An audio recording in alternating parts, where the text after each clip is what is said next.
எடுத்த உடனே அழுத்தம் வந்தால் அந்த எஃப்ஐஆரை சொல்கிறவங்க சொல்கிறதுக்கு எதிராக எழுதுவாங்க. எப்படின்னா, இப்போ இந்த பொண்ணு வந்து என்ன இது பண்ணாங்க அது பண்ணாங்கன்னு சொன்னால் என்ன சொல்லுவான் அந்த எஃப்ஐஆர் இப்போ எழுதுகிறவன், மேலிடத்துலேருந்து அழுத்தம் வந்துடும், மேலதிகாரிகளோ அதுக்கு அரசியல் கலந்துருக்கு, கொஞ்சம் பார்த்து எஃப்ஐஆர் போடுன்னு சொல்லிடுவாங்க.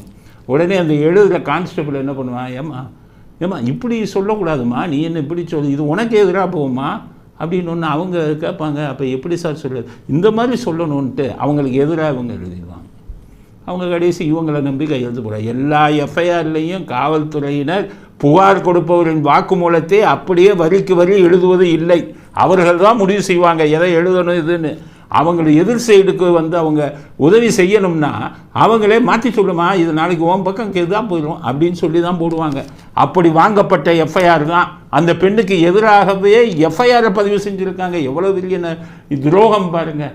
பாதிக்கப்பட்ட பெண்ணே அவருக்கு எதிராக அந்த எஃப்ஐஆரில் இருக்குது. ஹைகோர்ட்டில் இதை தான் கேட்குறாங்க, எப்படியா நீ அந்த பெண்ணு கொடுத்த புகார் தனக்கு எதிராக கொடுத்தது எப்படி வரும்?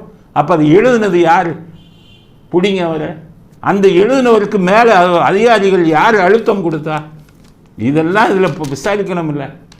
அதனால தான் உயர்நீதிமன்றம் போட்டாங்க. 3 பேர் கொண்ட கமிட்டி குழு அமைச்சிட்டாங்க. 3 பேரும் பெண் அதிகாரிகள், ஐபிஎஸ் அதிகாரிகள் போட்டு இதில் என்ன நடந்ததுன்னு எடுங்க.